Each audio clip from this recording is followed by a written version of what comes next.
بسم الله الرحمن الرحيم. مشاهدي قناة نحل جرجرة، أهلا بكم ورمضانكم مبارك إخوتي النحالين أينما كنتم في كامل الوطن العربي.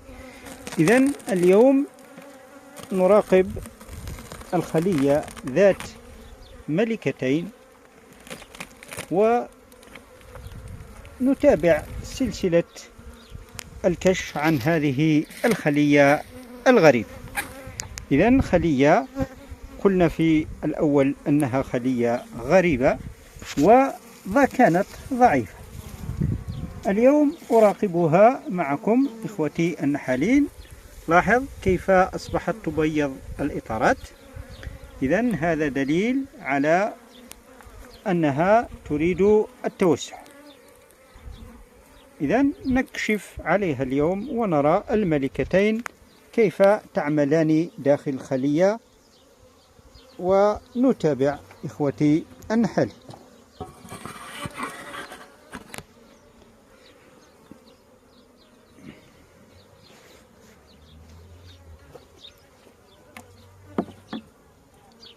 سأنزع الغذاية. طبعا غذيتها بمحلول سكري وأيضا عجينة سكري.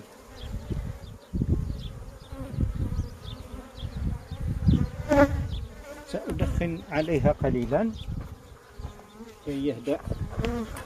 إذن سأدخن عليها قليلا كي يهدأ النحل. تدخين خفيف فقط.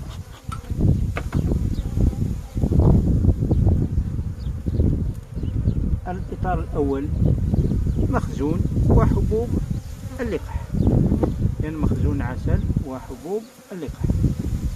إذن هناك بعض الرياح اليوم، جو دافئ، ولكن هناك رياح شرقية نوعا ما باردة. إذن الكشف يكون خفيف إخوتي النحل. إذن هذا بالكامل حضنة مفتوحة.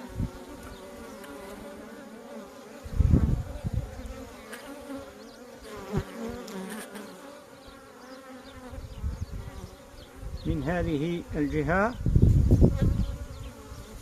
حضنة مغلقة وحضنة مفتوحة، وهناك ملكة ذات أجنحة في هذا الإطار. ها هي الملكة، ملكة ذات الأجنحة موجودة في هذا الإطار. إذن إخوتي النحالين، الملكة في هذا الإطار الثاني. سنرى الآن الملكة الأخرى.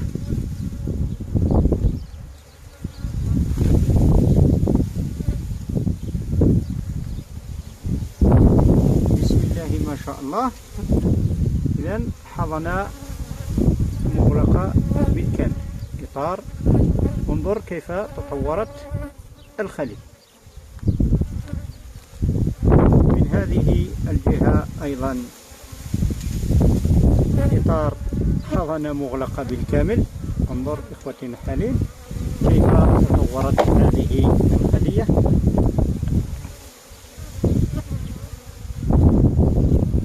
إذن ما زال لم نجد بعد الملكة الأخرى.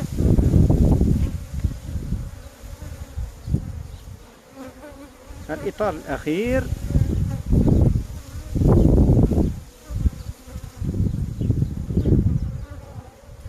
ها هي الملكة الأخرى إخوتي النحالين، عديمة الأجنحة. ها هي. إذن الملكتين ما زالتا في خلية واحدة وتعملان. انظر حجم الحضنة المغلقة في هذا الإطار. إذن وكله حضنة مفتوحة من هذه الجهة، كله حضنة مفتوحة. والملكة طبعا في حالة جيدة. إذن إخوتي النحالين،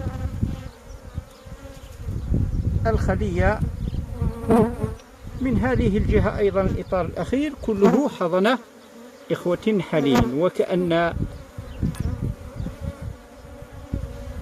الملكتين تعملان،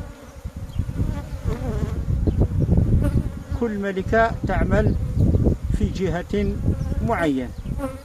إذن تطور ممتاز لهذه الخلية ذات ملكتين، وبدون أي دعم من أي خلية.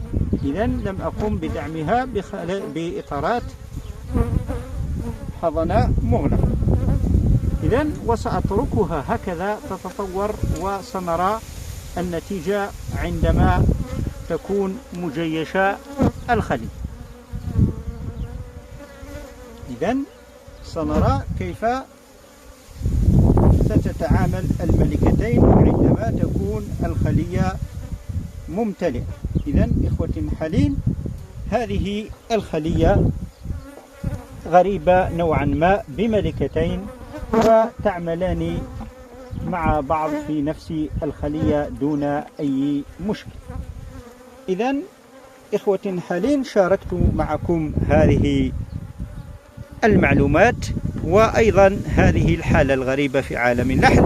إلى اللقاء في فرصة أخرى إن شاء الله، وصحفتكم.